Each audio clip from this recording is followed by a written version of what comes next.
The Adventure of the Second Stain. I had intended The Adventure of the Abbey Grange to be the last of those exploits of my friend, Mr. Sherlock Holmes, which I should ever communicate to the public. This resolution of mine was not due to any lack of material, since I have notes of many hundreds of cases to which I have never alluded, nor was it caused by any waning interest on the part of my readers in the singular personality and unique methods of this remarkable man. The real reason lay in the reluctance which Mr. Holmes has shown to the continued publication of his experiences. So long as he was in actual professional practice, the records of his successes were of some practical value to him, but since he has definitely retired from London and betaken himself to study and bee-farming on the Sussex Downs, notoriety has become hateful to him, and he has peremptorily requested that his wishes in this matter should be strictly observed. It was only upon my representing to him that I had given a promise that The Adventure of the Second Stain should be published when the times were ripe, and pointing out to him that it is only appropriate that this long series of episodes should culminate in the most important international case which he has ever been called upon to handle, that I at last succeeded in obtaining his consent that a carefully guarded account of the incident should at last be laid before the public. If, in telling the story, I seem to be somewhat vague in certain details, the public will readily understand that there is an excellent reason for my reticence. It was, then, in a year, and even in a decade that shall be nameless, that upon one Tuesday morning in autumn we found two visitors of European fame within the walls of our humble room in Baker Street. The one, austere, high-nosed, eagle-eyed, and dominant, was none other than the illustrious Lord Bellinger, twice Premier of Britain. The other, dark, clear-cut, and elegant, hardly yet of middle age, and endowed with every beauty of body and of mind, was the Right Honourable Trelawney Hope, Secretary for European Affairs, and the most rising statesman in the country. They sat side by side upon our paper-littered settee, and it was easy to see from their worn and anxious faces that it was business of the most pressing importance which had brought them. The Premier's thin, blue-veined hands were clasped tightly over the ivory head of his umbrella, and his gaunt, ascetic face looked gloomily from Holmes to me. The European Secretary pulled nervously at his moustache and fidgeted with the seals of his watch-chain. When I discovered my loss, Mr. Holmes, which was at 8 o'clock this morning, I at once informed the Prime Minister. It was at his suggestion that we have both come to you. Have you informed the police?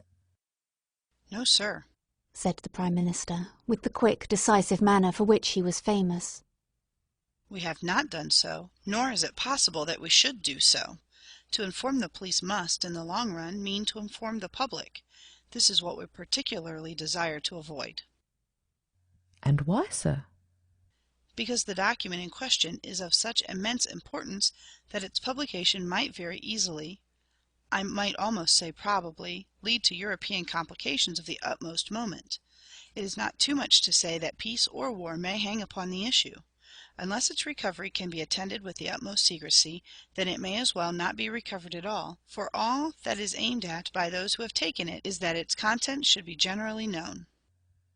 I understand. Now, Mr. Trelawney Hope, I should be much obliged if you would tell me exactly the circumstances under which this document disappeared. That can be done in a very few words, Mr. Holmes. The letter, for it was a letter from a foreign potentate, was received 6 days ago. It was of such importance that I have never left it in my safe, but have taken it across each evening to my house in Whitehall Terrace and kept it in my bedroom in a locked dispatch box. It was there last night. Of that I am certain. I actually opened the box while I was dressing for dinner and saw the document inside. This morning it was gone. The dispatch box had stood beside the glass upon my dressing table all night. I am a light sleeper, and so is my wife. We are both prepared to swear that no one could have entered the room during the night. And yet I repeat that the paper is gone. What time did you dine? 7:30. How long was it before you went to bed? My wife had gone to the theatre. I waited up for her. It was 11:30 before we went to our room. Then for 4 hours the dispatch box had lain unguarded. No one is ever permitted to enter that room save the housemaid in the morning and my valet or my wife's maid during the rest of the day. They are both trusty servants who have been with us for some time. Besides, neither of them could possibly have known that there was anything more valuable than the ordinary departmental papers in my dispatch box. Who did know of the existence of that letter? No one in the house. Surely your wife knew. No, sir. I had said nothing to my wife until I missed the paper this morning. The Premier nodded approvingly. I have long known, sir, how high is your sense of public duty, said he. I am convinced that in the case of a secret of this importance it would rise superior to the most intimate domestic ties. The European Secretary bowed. You do me no more than justice, sir. Until this morning I have never breathed one word to my wife upon this matter. Could she have guessed? No, Mr. Holmes, she could not have guessed, nor could anyone have guessed. Have you lost any documents before? No, sir. Who is there in England who did know of the existence of this letter? Each member of the Cabinet was informed of it yesterday, but the pledge of secrecy which attends every Cabinet meeting was increased by the solemn warning which was given by the Prime Minister. Good heavens, to think that within a few hours I should myself have lost it. His handsome face was distorted with a spasm of despair, and his hands tore at his hair. For a moment we caught a glimpse of the natural man, impulsive, ardent, keenly sensitive. The next, the aristocratic mask was replaced, and the gentle voice had returned. Besides the members of the Cabinet, there are 2, or possibly 3, departmental officials who know of the letter. No one else in England, Mr. Holmes, I assure you. But abroad? I believe that no one abroad has seen it save the man who wrote it. I am well convinced that as ministers, that the usual official channels have not been employed. Holmes considered for some little time. Now, sir, I must ask you more particularly what this document is and why its disappearance should have such momentous consequences. The 2 statesmen exchanged a quick glance, and the Premier's shaggy eyebrows gathered in a frown. Mr. Holmes, the envelope is a long, thin one of a pale blue color. There is a seal of red wax stamped with a crouching lion. It is addressed in large, bold handwriting to— I fear, sir, said Holmes, that interesting and indeed essential as these details are, my inquiries must go more to the root of things. What was the letter? That is a state secret of the utmost importance, and I fear that I cannot tell you, nor do I see that it is necessary. If by the aid of the powers which you are said to possess you can find such an envelope as I describe with its enclosure, you will have deserved well of your country and earned any reward which it lies in our power to bestow. Sherlock Holmes rose with a smile. You are 2 of the most busy men in the country, said he, and in my own small way I also have a good many calls upon me. I regret exceedingly that I cannot help you in this matter, and any continuation of this interview would be a waste of time. The Premier sprang to his feet with that quick, fierce gleam of his deep-set eyes before which a cabinet has cowered. I am not accustomed, sir, he began, but mastered his anger and resumed his seat. For a minute or more we all sat in silence. Then the old statesman shrugged his shoulders. We must accept your terms, Mr. Holmes. No doubt you are right, and it is unreasonable for us to expect you to act unless we give you our entire confidence. I agree with you, said the younger statesman. Then I will tell you, relying entirely upon your honor and that of your colleague, Dr. Watson. I may appeal to your patriotism also, for I could not imagine a greater misfortune for the country than that this affair should come out. You may safely trust us. The letter, then, is from a certain foreign potentate who has been ruffled by some recent colonial developments of this country. It has been written hurriedly and upon his own responsibility entirely. Inquiries have shown that his ministers know nothing of the matter. At the same time, it is couched in so unfortunate a manner, and certain phrases in it are of so provocative a character, that its publication would undoubtedly lead to a most dangerous state of feeling in this country. There would be such a ferment, sir, that I do not hesitate to say that within a week of the publication of that letter this country would be involved in a great war." Holmes wrote a name upon a slip of paper and handed it to the Premier. "Exactly. It was he. And it is this letter which may well mean the expenditure of 1,000 millions and the lives of 100,000 men, which has become lost in this unaccountable fashion." Have you informed the sender? "Yes, sir. A cipher telegram has been dispatched." Perhaps he desires the publication of the letter. "No, sir. We have strong reason to believe that he already understands that he has acted in an indiscreet and hot-headed manner. It would be a greater blow to him and to his country than to us if this letter were to come out." If this is so, whose interest is it that the letter should come out? And why should anyone desire to steal it or to publish it? There, Mr. Holmes, you take me into regions of high international politics. But if you consider the European situation, you have no difficulty in perceiving the motive. The whole of Europe is an armed camp. There is a double league which makes a fair balance of military power. Great Britain holds the scales. If Britain were driven into war with one confederacy, it would assure the supremacy of the other confederacy, whether they joined in the war or not. Do you follow? Very clearly.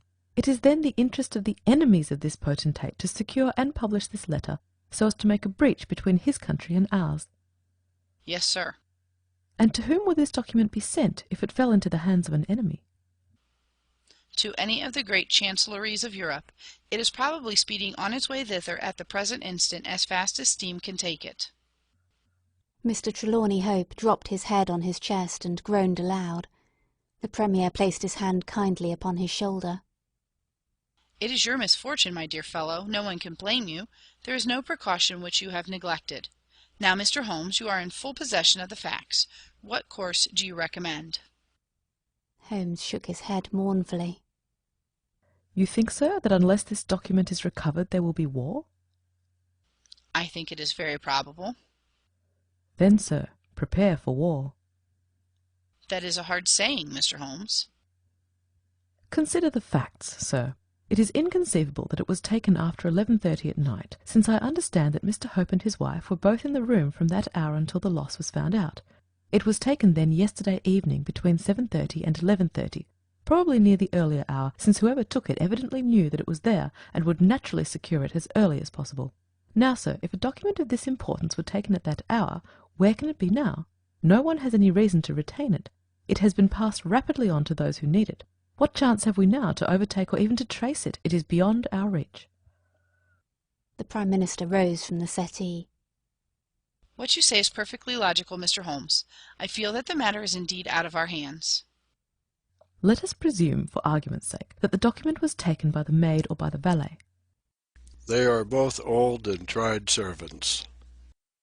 I understand you to say that your room is on the second floor, that there is no entrance from without, and that from within no one could go up unobserved. It must, then, be somebody in the house who has taken it. To whom would the thief take it? To one of several international spies and secret agents whose names are tolerably familiar to me. There are 3 who may be said to be at the heads of their profession. I will begin my research by going round and finding if each of them is at his post. If one is missing, particularly if he has disappeared since last night, we will have some indication as to where the document has gone. Why should he be missing? Asked the European Secretary.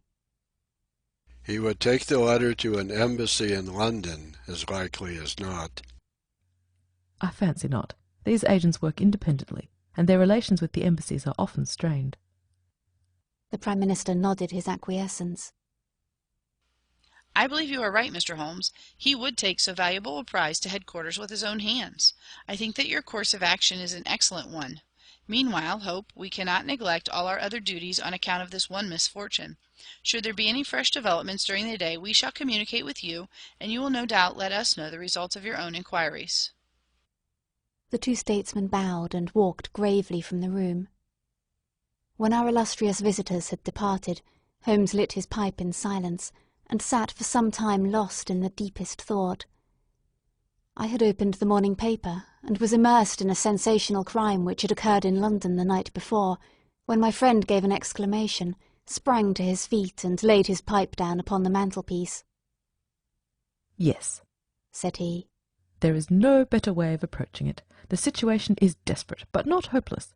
Even now, if we could be sure which of them has taken it, it is just possible that it has not yet passed out of his hands. After all, it is a question of money with these fellows, and I have the British Treasury behind me. If it's on the market, I'll buy it, if it means another penny on the income tax. It is conceivable that the fellow might hold it back to see what bids come from this side before he tries his luck on the other. There are only those three capable of playing so bold a game. There are Oberstein, La Rothiere, and Eduardo Lucas. I will see each of them." I glanced at my morning paper. "Is that Eduardo Lucas of Godolphin Street?" "Yes." "You will not see him." "Why not?" "He was murdered in his house last night." My friend has so often astonished me in the course of our adventures that it was with a sense of exultation that I realized how completely I had astonished him. He stared in amazement, and then snatched the paper from my hands. This was the paragraph which I had been engaged in reading when he rose from his chair. Murder in Westminster. A crime of mysterious character was committed last night at 16 Godolphin Street, one of the old-fashioned and secluded rows of 18th-century houses which lie between the river and the Abbey, almost in the shadow of the great tower of the Houses of Parliament. This small but select mansion has been inhabited for some years by Mr. Eduardo Lucas, well known in society circles, both on account of his charming personality and because he has the well-deserved reputation of being one of the best amateur tenors in the country. Mr. Lucas is an unmarried man, 34 years of age, and his establishment consists of Mrs. Pringle, an elderly housekeeper, and of Mitten, his valet. The former retires early and sleeps at the top of the house. The valet was out for the evening, visiting a friend at Hammersmith. From 10 o'clock onward, Mr. Lucas had the house to himself. What occurred during that time has not yet transpired, but at 11:45 Police Constable Barrett, passing along Godolphin Street, observed that the door of number 16 was ajar. He knocked, but received no answer. Perceiving a light in the front room, he advanced into the passage and again knocked, but without reply. He then pushed open the door and entered. The room was in a state of wild disorder, the furniture being all swept to one side, and one chair lying on its back in the centre. Beside this chair, and still grasping one of its legs, lay the unfortunate tenant of the house. He had been stabbed to the heart and must have died instantly. The knife with which the crime had been committed was a curved Indian dagger, plucked down from a trophy of Oriental arms which adorned one of the walls. Robbery does not appear to have been the motive of the crime, for there had been no attempt to remove the valuable contents of the room.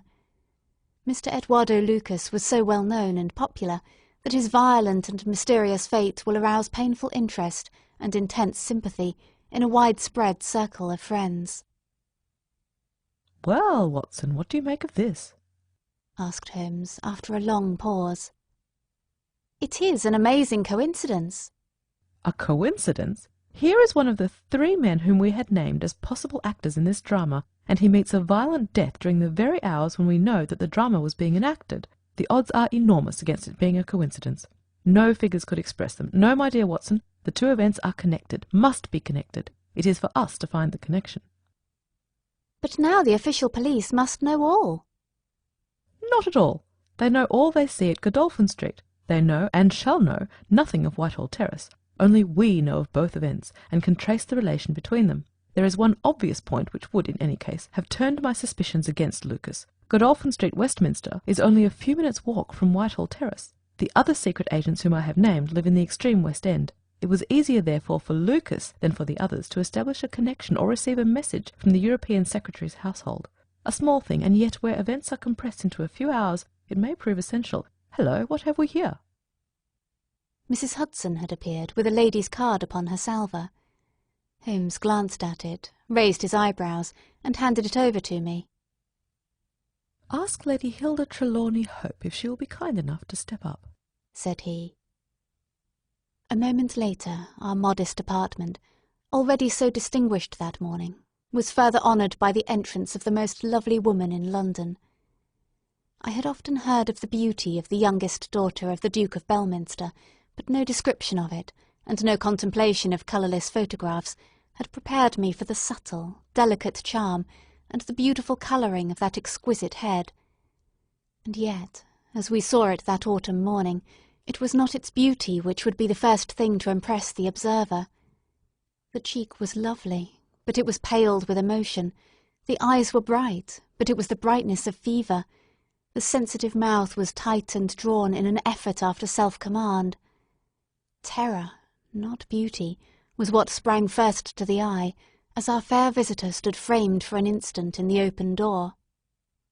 "Has my husband been here, Mr. Holmes?" "Yes, madam, he has been here."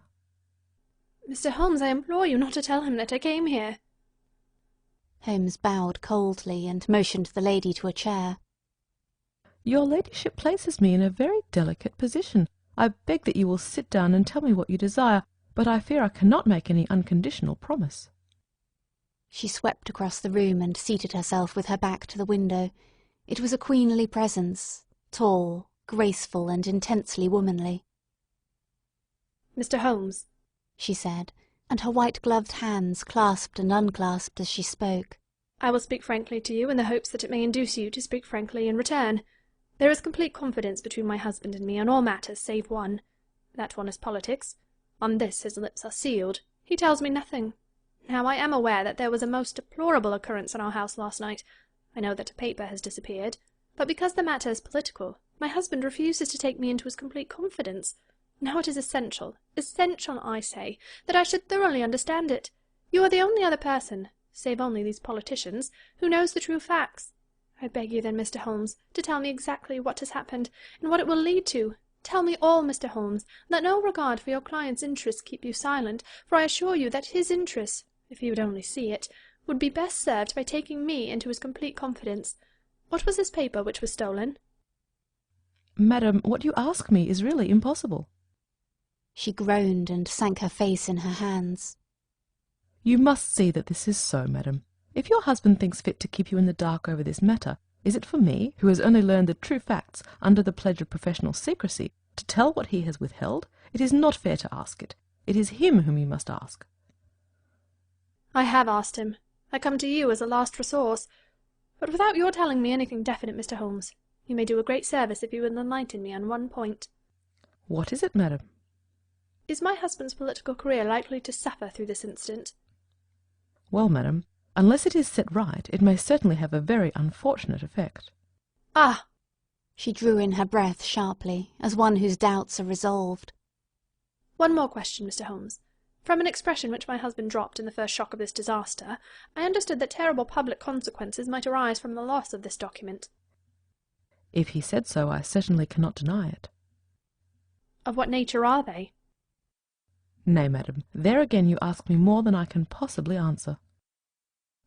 "Then I will take up no more of your time.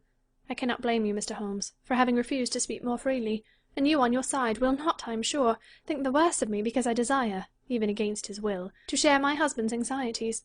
Once more I beg that you will say nothing of my visit." She looked back at us from the door, and I had a last impression of that beautiful, haunted face, the startled eyes and the drawn mouth. Then she was gone.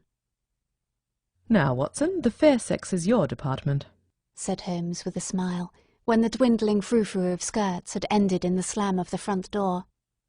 "What was the fair lady's game? What did she really want?"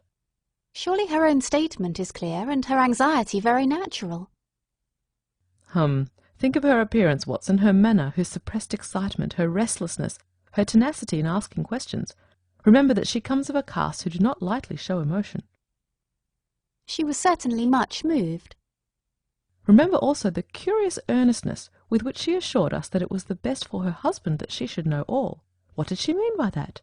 And you must have observed, Watson, how she manoeuvred to have the light at her back. She did not wish us to read her expression. Yes, she chose the one chair in the room. And yet the motives of women are so inscrutable. You remember the woman at the Margate whom I suspected for the same reason. No powder on her nose. That proved to be the correct solution. How can you build on such quicksand? Their most trivial action may mean volumes, or their most extraordinary conduct may depend upon a hairpin or curling tongs. Good morning, Watson. You are off? Yes, I will while away the morning at Godolphin Street with our friends of the regular establishment.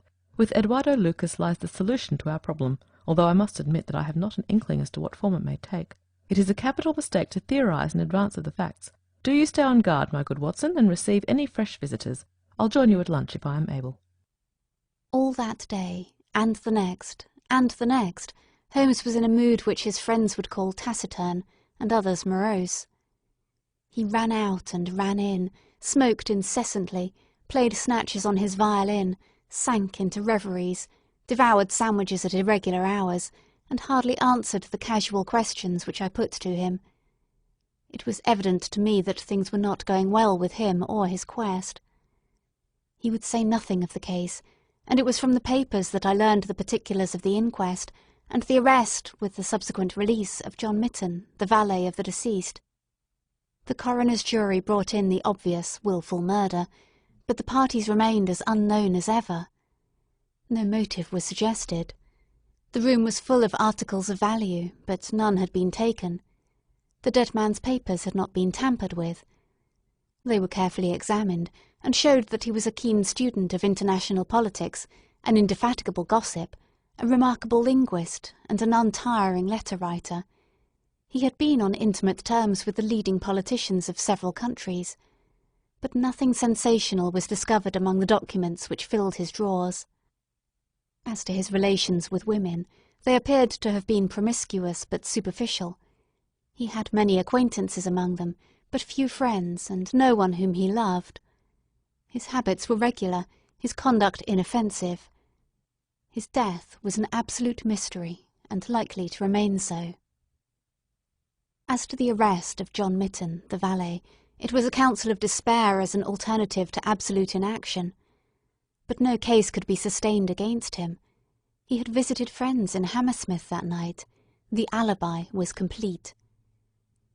It is true that he started home at an hour which should have brought him to Westminster before the time when the crime was discovered, but his own explanation that he had walked part of the way seemed probable enough in view of the fineness of the night. He had actually arrived at 12 o'clock, and appeared to be overwhelmed by the unexpected tragedy. He had always been on good terms with his master.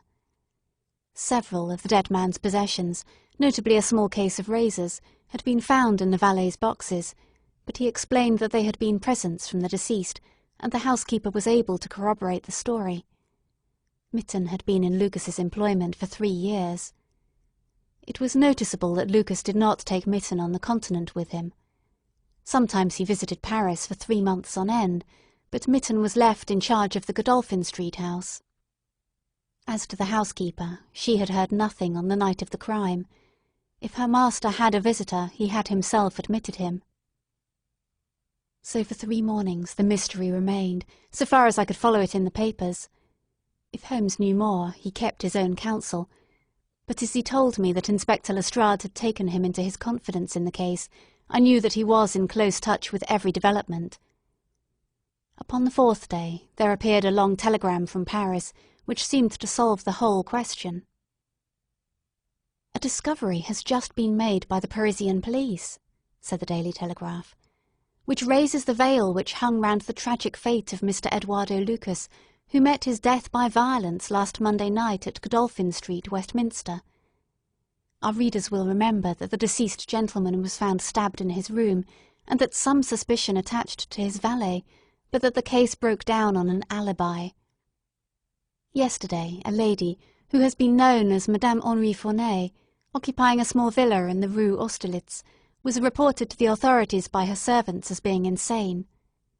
An examination showed she had indeed developed mania of a dangerous and permanent form. On inquiry, the police have discovered that Madame Henri Fourney only returned from a journey to London on Tuesday last, and there is evidence to connect her with the crime at Westminster.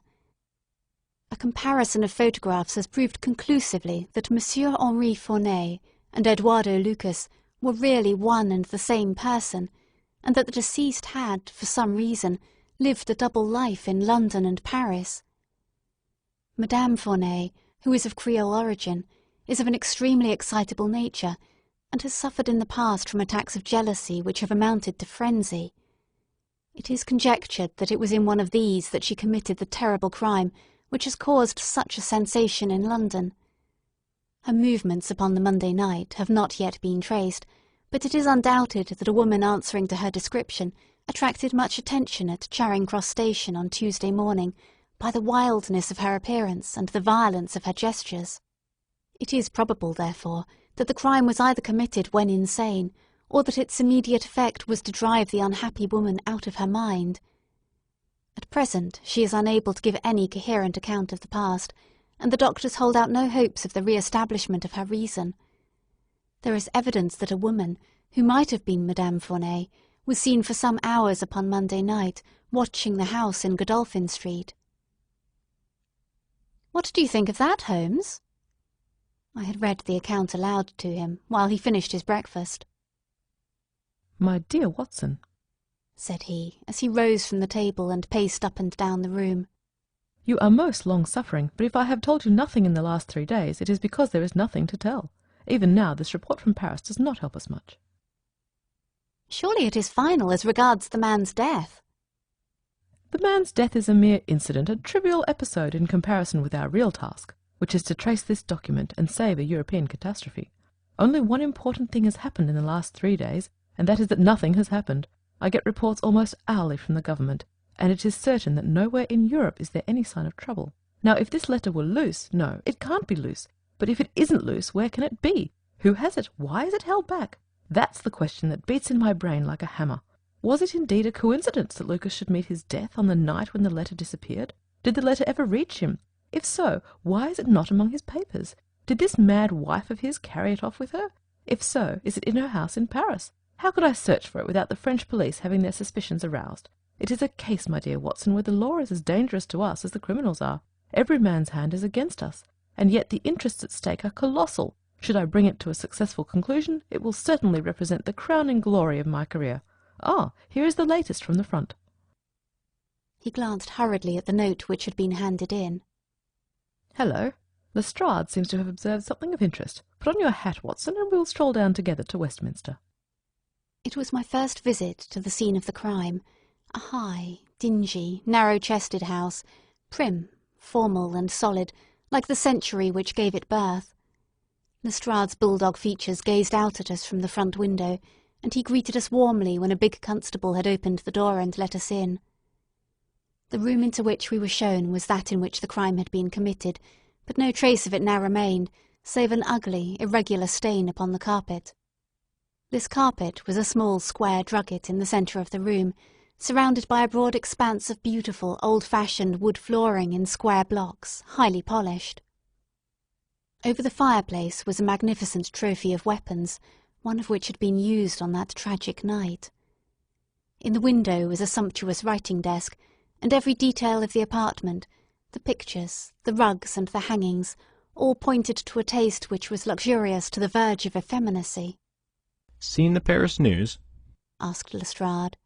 Holmes nodded. "Our French friends seem to have touched the spot this time. No doubt it's just as they say. She knocked at the door. Surprise visit, I guess, for he kept his life in watertight compartments. He let her in. Couldn't keep her in the street. She told him how she had traced him, reproached him. One thing led to another, and then with that dagger so handy the end soon came. It wasn't all done in an instant, though, for these chairs were swept over yonder, and he had one in his hand as if he had tried to hold her off with it. We've got it all as clear as if we had seen it." Holmes raised his eyebrows. "And yet you have sent for me." "Ah, yes, that's another matter. A mere trifle, but the sort of thing you take an interest in.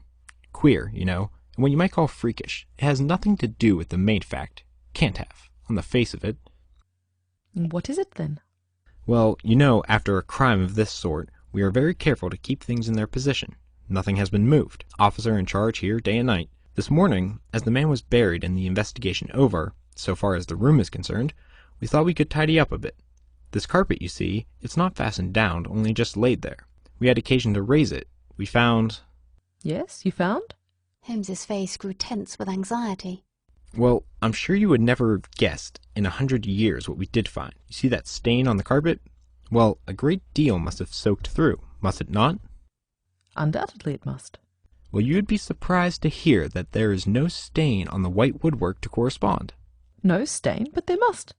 Yes, so you would say, but the fact remains that there isn't. He took the corner of the carpet in his hand, and turning it over, he showed that it was indeed as he said.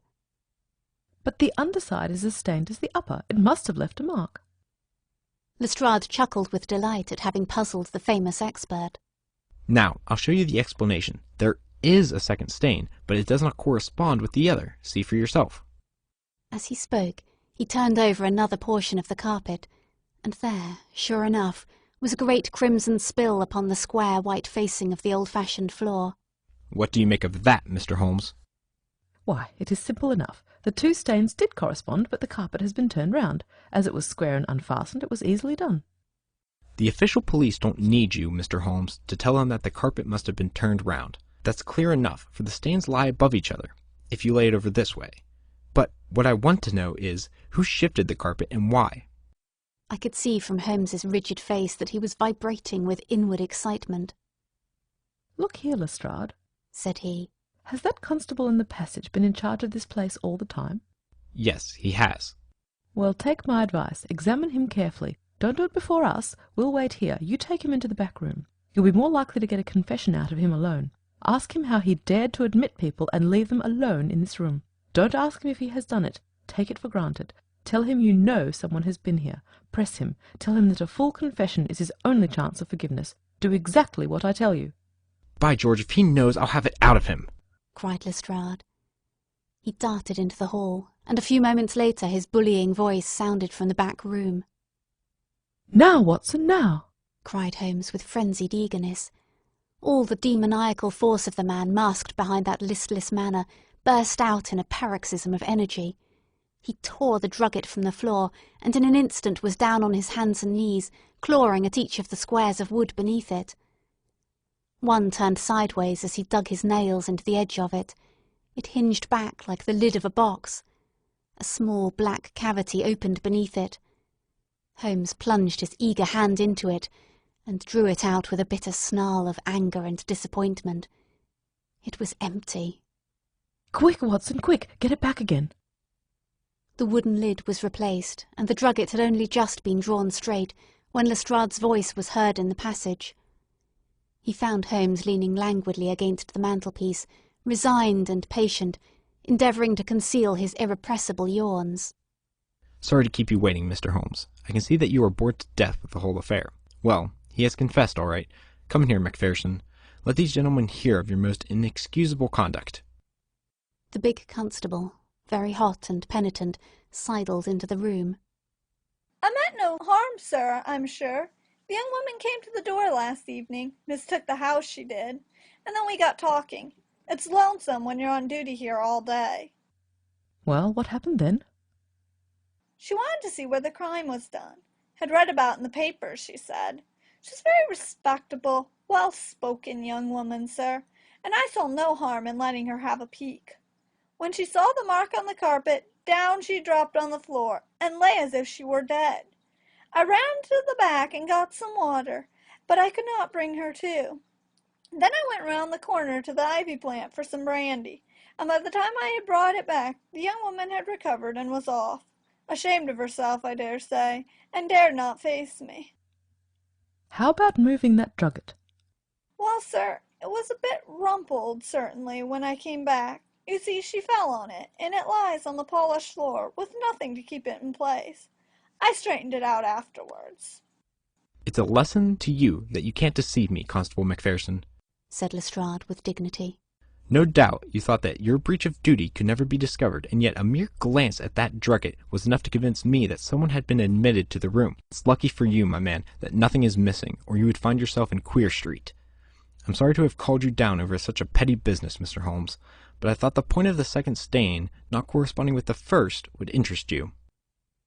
Certainly, it was most interesting. Has this woman only been here once, Constable?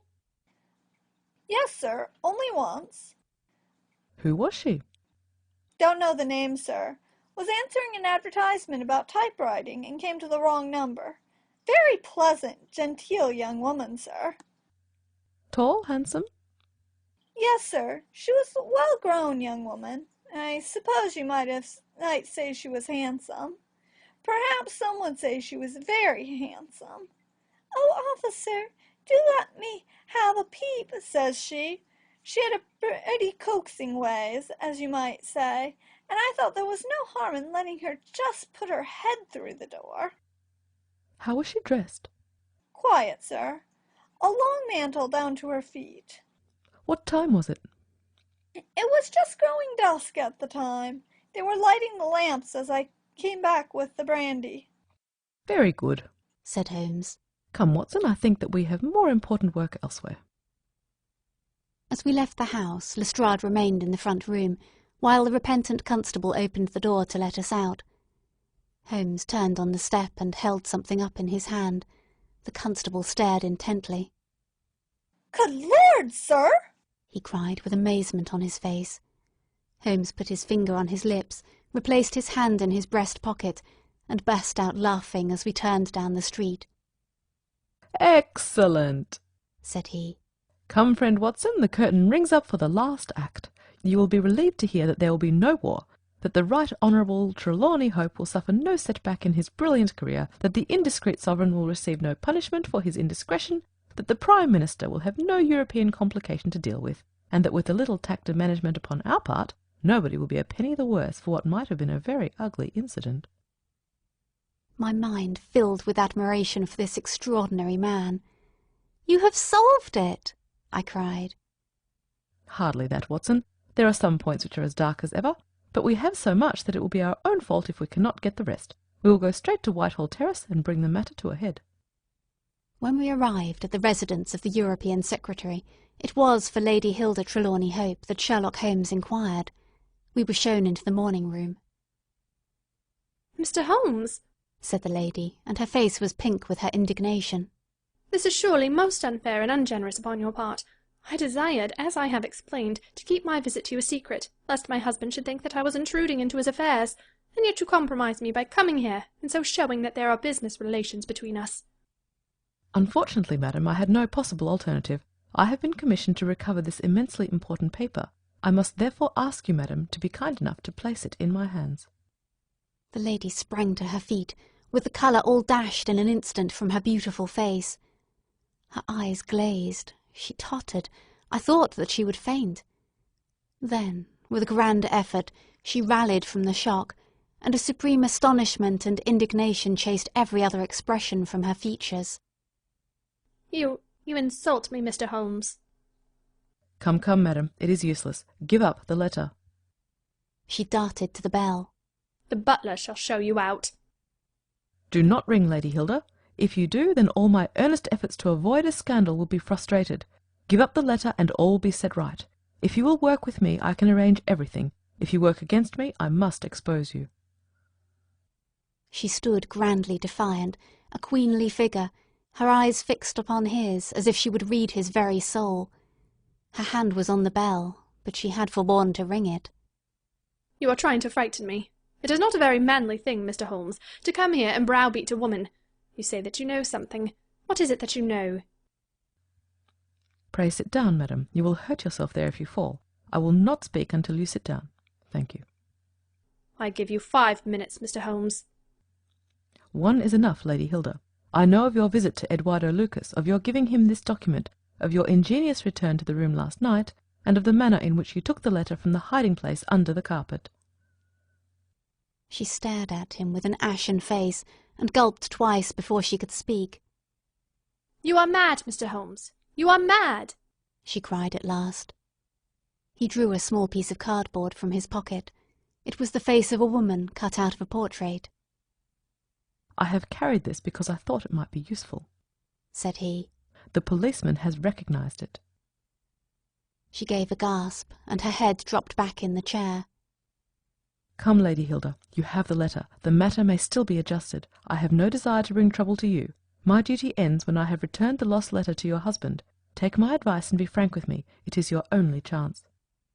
Her courage was admirable. Even now she would not own defeat. I tell you again, Mr. Holmes, that you are under some absurd illusion. Holmes rose from his chair. I'm sorry for you, Lady Hilda. I have done my best for you. I can see that it is all in vain. He rang the bell. The butler entered. Is Mr. Trelawney Hope at home? He will be home, sir, at 1:15. Holmes glanced at his watch. Still 1/4 hour, said he. Very good. I shall wait.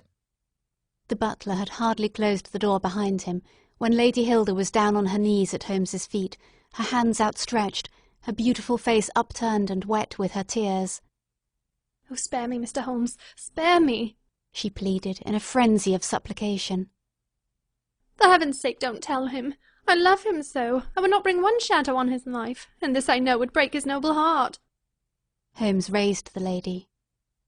I am thankful, madam, that you have come to your senses even at this last moment. There is not an instant to lose. Where is the letter? She darted across to a writing desk, unlocked it, and drew out a long blue envelope. "Here it is, Mr. Holmes. Would to heaven I had never seen it." How can we return it? Holmes muttered. Quick, quick, we must think of some way. Where is the dispatch box? "Still in his bedroom." What a stroke of luck! Quick, madam, bring it here. A moment later she had appeared with a red, flat box in her hand. How did you open it before? You have a duplicate key? Yes, of course you have. Open it. From out of her bosom Lady Hilda had drawn a small key. The box flew open. It was stuffed with papers. Holmes thrust the blue envelope deep down into the heart of them, between the leaves of some other document. The box was shut, locked, and returned to the bedroom. Now we are ready for him, said Holmes. We still have 10 minutes. I am going far to screen you, Lady Hilda. In return, you will spend the time in telling me frankly the real meaning of this extraordinary affair. "Mr. Holmes, I will tell you everything," cried the lady. "Oh, Mr. Holmes, I would cut off my right hand before I gave him a moment of sorrow. There is no woman in all London who loves her husband as I do, and yet if he knew how I have acted, how I have been compelled to act, he would never forgive me. For his own honour stands so high that he could not forget or pardon a lapse in another. Help me, Mr. Holmes. My happiness, his happiness, our very lives are at stake." Quick, madam, the time grows short. "It was a letter of mine, Mr. Holmes, an indiscreet letter written before my marriage. A foolish letter, a letter of an impulsive, loving girl. I meant no harm, and yet he would have thought it criminal. Had he read that letter, his confidence would have been forever destroyed. It is years since I wrote it. I had thought that the whole matter was forgotten. Then at last I heard from this man, Lucas, that it had passed into his hands, and that he would lay it before my husband. I implored his mercy. He said that he would return my letter if I would bring him a certain document which he described in my husband's dispatch-box. He had some spy in the office who had told him of its existence. He assured me that no harm could come to my husband. Put yourself in my position, Mr. Holmes. What was I to do? Take your husband into your confidence. I could not, Mr. Holmes, I could not. On the one side seemed certain ruin, on the other, terrible as it seemed to take my husband's paper, still in a matter of politics I could not understand the consequences, while in a matter of love and trust they were only too clear to me. I did it, Mr. Holmes. I took an impression of his key. This man Lucas furnished a duplicate. I opened his dispatch-box, took the paper, and conveyed it to Godolphin Street. What happened there, madam? I tapped at the door as agreed. Lucas opened it. I followed him into his room, leaving the hall door ajar behind me, for I feared to be alone with the man. I remember that there was a woman outside as I entered. Our business was soon done. He had my letter on his desk. I handed him the document. He gave me the letter. At this instant there was a sound at the door. There were steps in the passage. Lucas quickly turned back the drugget, thrust the document into some hiding-place there, and covered it over. What happened after that is like some fearful dream. I have a vision of a dark, frantic face, of a woman's voice, which screamed in French, "My waiting is not in vain. At last I have found you with her." There was a savage struggle. I saw him with a chair in his hand. A knife gleamed in hers. I rushed from the horrible scene, ran from the house, and only next morning in the paper did I learn the dreadful result. That night I was happy, for I had my letter, and I had not seen yet what the future would bring. It was the next morning that I realized that I had only exchanged one trouble for another. My husband's anguish at the loss of his paper went to my heart. I could hardly prevent myself from there, and then kneeling down at his feet and telling him what I had done. But that again would mean a confession of the past. I came to you that morning in order to understand the full enormity of my offence. From the instant that I grasped it, my whole mind was turned to the one thought of getting back my husband's paper. It must still be where Lucas had placed it, for it was concealed before this dreadful woman entered the room. If it had not been for her coming, I should not have known where his hiding-place was. How was I to get into the room? For 2 days I watched the place, but the door was never left open. Last night I made a last attempt. What I did, and how I succeeded, you have already learned. I brought the paper back with me, and thought of destroying it, since I could see no way of returning it without confessing my guilt to my husband. Heavens, I hear his step upon the stair. The European secretary burst excitedly into the room. "Any news, Mr. Holmes? Any news?" he cried. I have some hopes. Ah, thank heaven.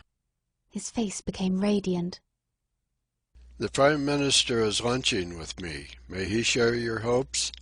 He has nerves of steel, and yet I know he has hardly slept since this terrible event. Jacobs, will you ask the Prime Minister to come up? As to you, dear, I fear this is a matter of politics. We will join you in a few minutes in the dining-room.